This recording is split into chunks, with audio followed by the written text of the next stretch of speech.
Hello, everybody. This is King Gabe here once again, coming at you with another toy review. And today we are looking at Scorponok from the Kingdom line. And oh, apparently Scorponok is bringing on the thunder. In case anybody heard that thunderclap that just occurred now. Yep. So, but bringing thunder and the thunder. Lightning and a thunder, thunder, thunder. So anyway, see I've already showing his movements and everything. As you can see, pretty good figure.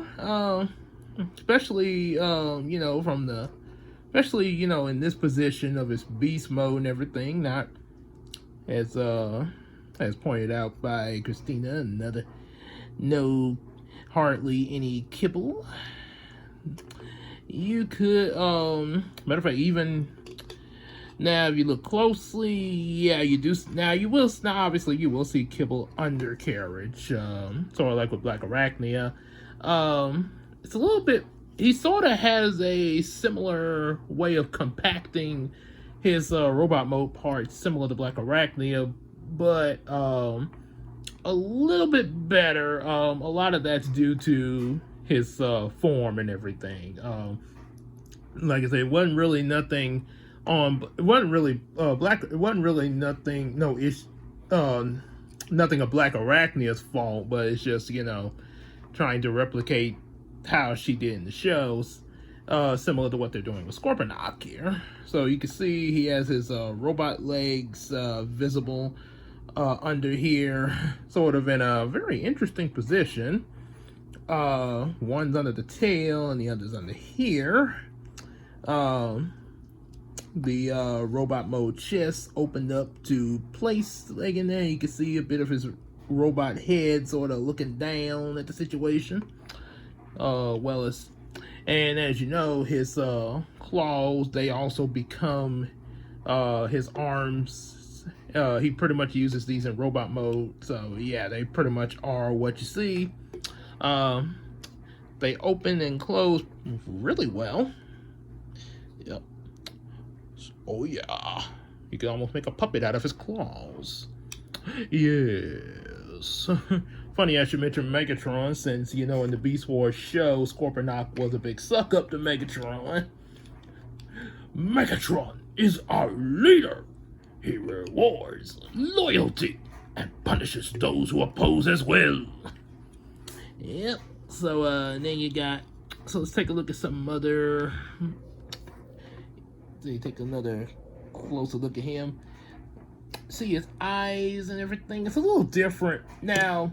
The face is a little bit different from how it is in Beast Wars. And then again, this is the Kingdom line.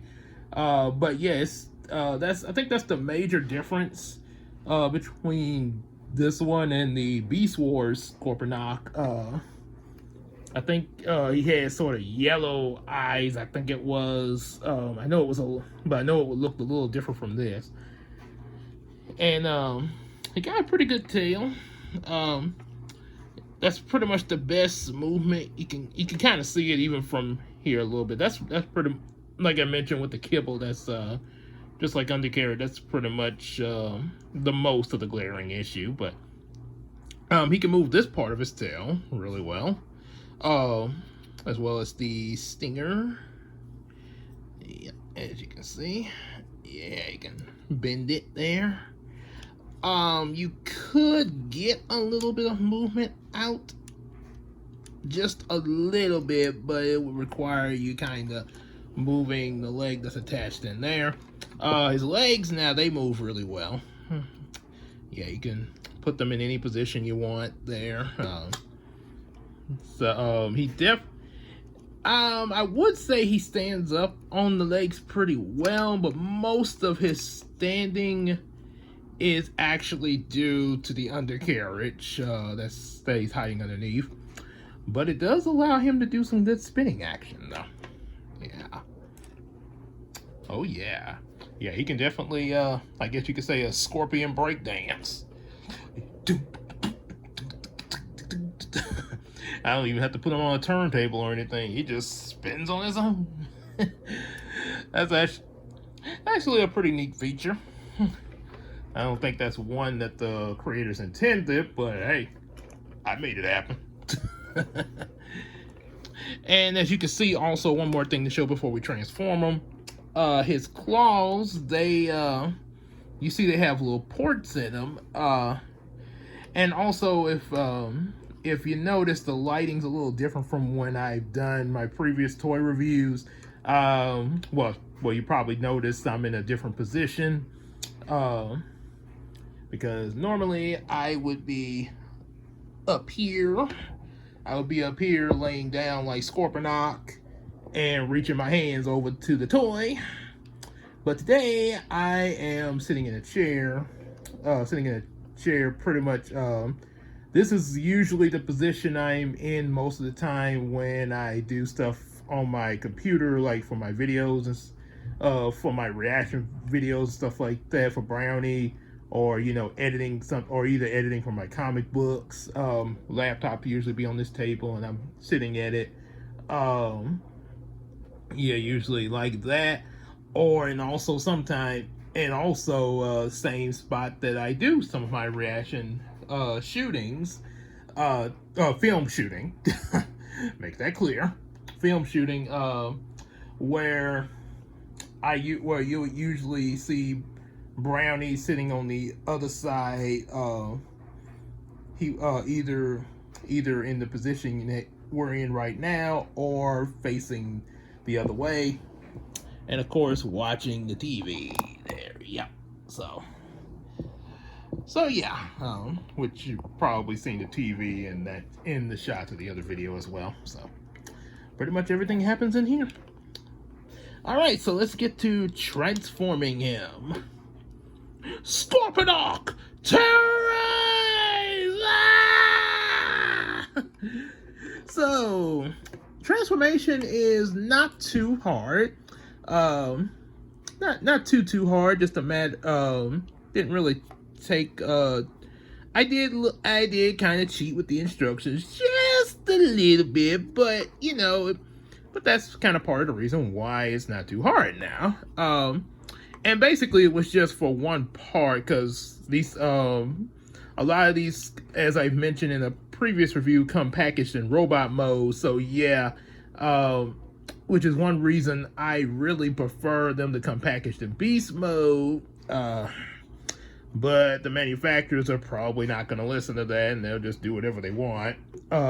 But I prefer them back in the old days where they were packaged in beast mode. For me, that seemed like it was easier because a lot of them I could actually see how the transformation worked from beast to robot, and I pretty much just did that in reverse to go back to beast and back and forth, so on and so on. As Medea would say, a back and forward. A back and forward. A back and forward. Medea! Chad, I almost forgot what that was. Okay, so, anywho. Okay.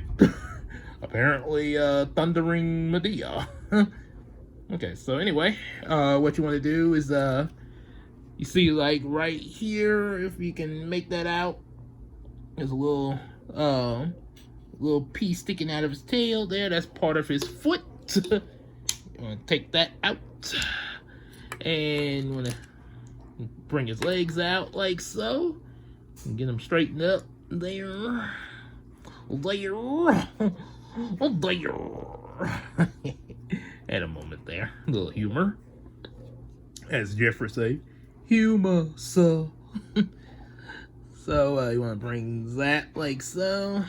And, yeah, like I mentioned before, it's pretty much not that much to the transformation. Just flipping him standing up. Bring his arms down just a little bit so you can raise his, oh, that's right. First, let's get the scorpion head tucked inside. Okay, yeah, I think we can go and get the robot head out. That's yeah. There we go. Okay. Close up the chest for the robot mode chest. We already got this pretty much mostly complete. And flip that down. tuck it away, because usually that's the only part that's hidden when he's in robot mode in the show. It's just the scorpion head, and he pretty much shows off everything else. You're gonna tuck the legs back here like so.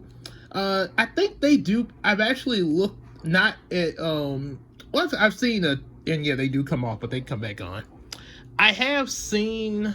I did look at a toy review also to for a little help as well, along with the instructions. Just like I say, just for one, it was a certain point I had got to. I was just trying to get out of. But they do the toy review I seen, and also other pictures of his of the line. He would sometimes have they sometimes had his legs positioned outward while he was in robot mode. And you can bring the tail up if you want there. You could, but I think let's see, I think the best oh yeah, let's see. But some of them would have his legs out, but I think the best thing to do, in my opinion, is to get all his legs tucked in the back. And I've looked at him in the show, the Beast Wars show, of how he looked in robot mode from the back. Yeah, you could kind of see his beast mode legs a little bit in the back. It wasn't really extremely visible, but you did see a little bit of it. So yeah, I kind of have it tucked in the back. Raise the tail up. You can I think there are certain positions you could have the tail that you have the tail according to the picture, but I don't think it's really a big issue of how you do the tail. And then after that, you just bring his claws into position. You might want to turn him like that so you can bend his arm and have his claws in that position. The claw. There we go. And okay, there we go. There you have him in the robot mode. Show all his he got his pincers out like so, just like in the show. Robot legs and everything. Tail is visible. Not sure how much of the beast mode legs be visible in the show, as I mentioned again, but there they are, tucked away, as good as they'll go. But other than that, this is a really good figure. Very simplistic. They actually captured a lot of accuracy, especially the robot mode. The robot mode has a lot of accuracy to the show, despite the legs. But that's, like I say, that's minor. Tail, not really an issue or anything. Other than maybe trying to stand him up. Yeah, it does make him a little top heavy. But like I say, he did have his tail out in the show.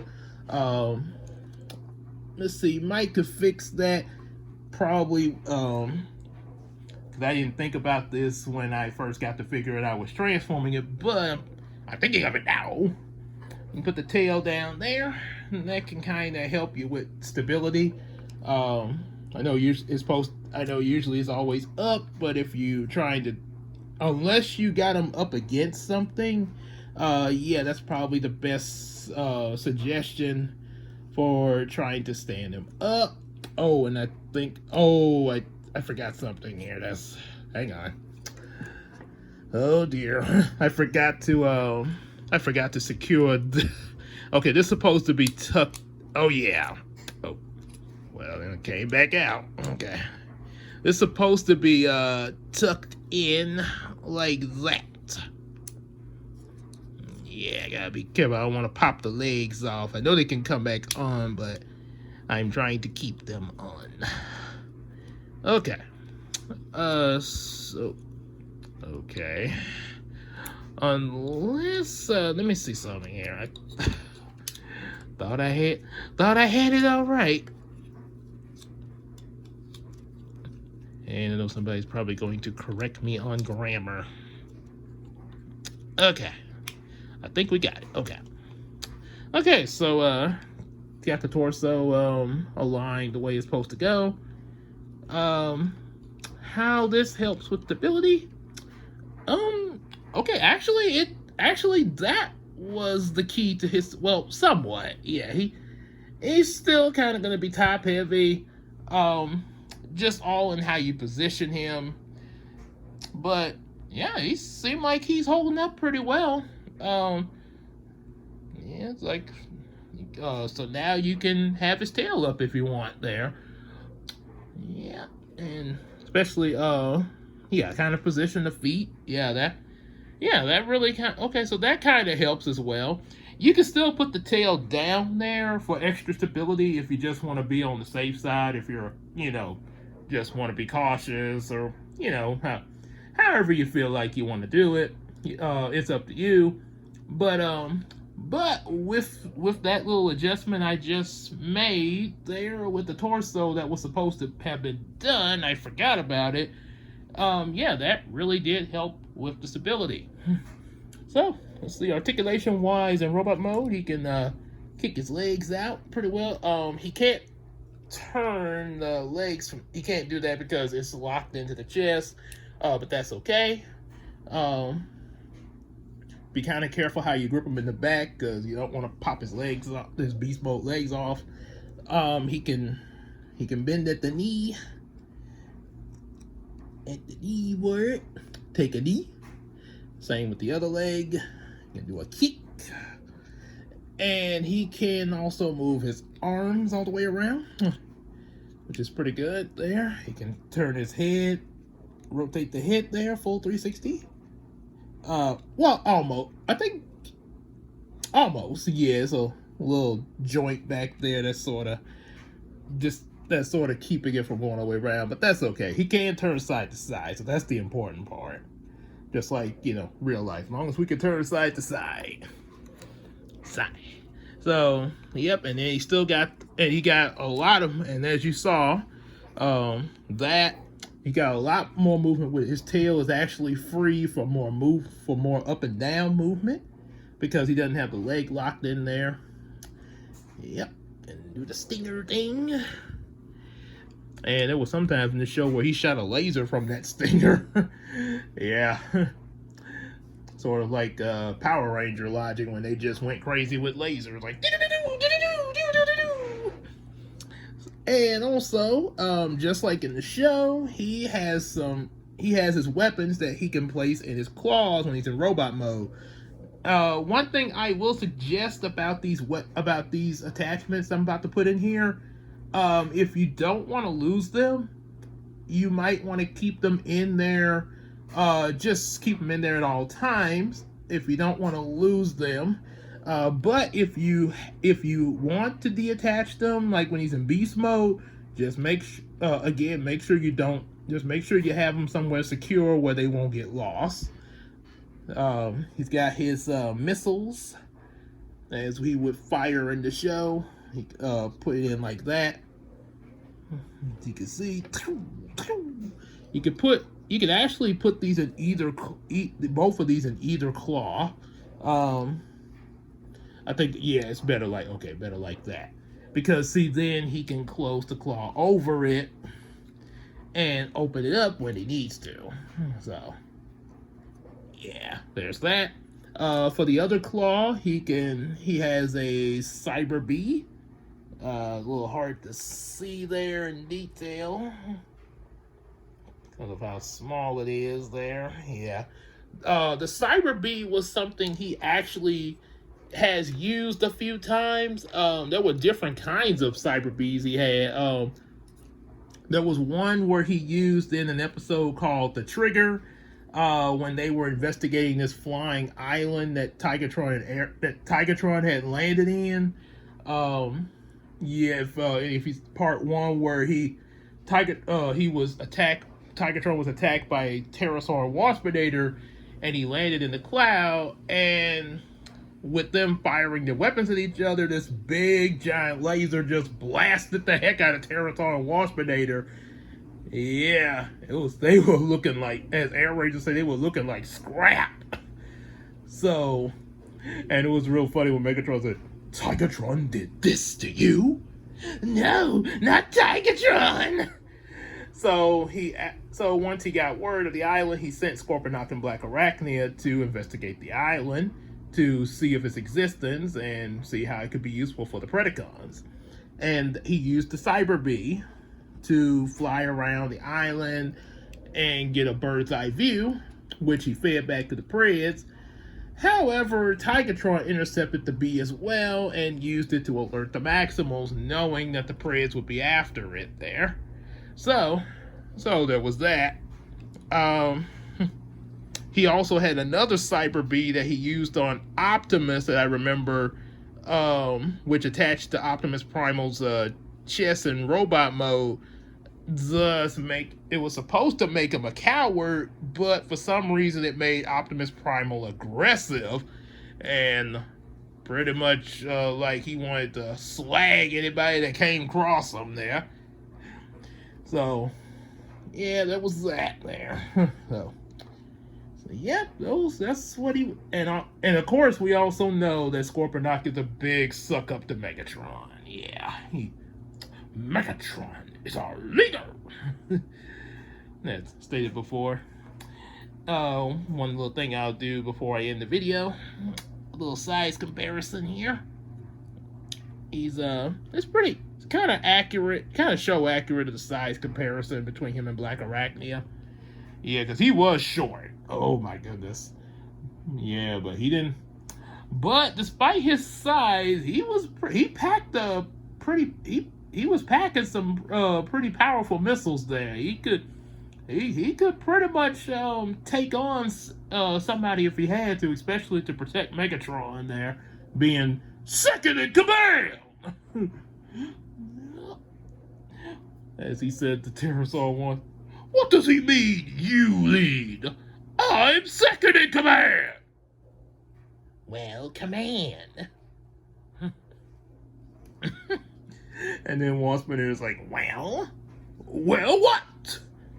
If you're second in command, what is your command? That was a pretty funny scene there. Always going on about that there. Yep, so that's pretty much it with Kingdom Scorponok. And just let me know if what you guys think about this in the comment section. Also, let me know if there's any other toys you want me to do a review of, or better yet, also if you want to send me some toys to review. All the information of the P.O. box and everything is in the description box. And don't forget to don't forget to support us on Patreon. Support this on Patreon. You heard what he said. Support it. Otherwise, I have a mega missile ready for you. Oh, one more thing. The funniest scene of Scorponok in some funniest scenes I've seen of Scorponok. One, when Black Arachnia was about to take over the flying island, Scorponok was like, Megatron figured you'd try to take the island for yourself. That's why I'm along. And that's why I'm along. Fool, you fire that missile and you'll destroy us both. No problem. I'll just get a little distance and how about a whole lot of distance?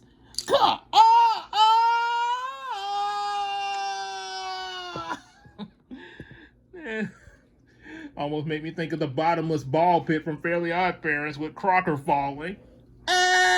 Still falling. And another funny scene when Rhinox, another size comparison here. Yeah. Oh, another size. Yeah, pretty big guy, huh? When Rhinox was playing around with this reactor modem that Scorponok was looking for, hey, Scorponok, over here. Oh, hey, you better be careful with that. Oh, I'm being very careful. You see, I'm on this side, and it's all gonna fall that way. Dun, dun, dun, dun. And all the stuff fell on him, and then Megatron got him away from under the rubbish. Like, idiot, what have you done to yourself? The idiot does not respond. The idiot seems unconscious. Get him to the restoration chamber. And after he got Scorponok restored, Scorponok told Megatron what happened, which is humorous, but also kind of made Scorponok like a sad little boy talking to his daddy. And then I looked up. Wham! And he had his lip quivering like he was gonna cry. It's like, oh boy. Okay, but yeah, okay, that's it for the video. Okay. Support us on Patreon.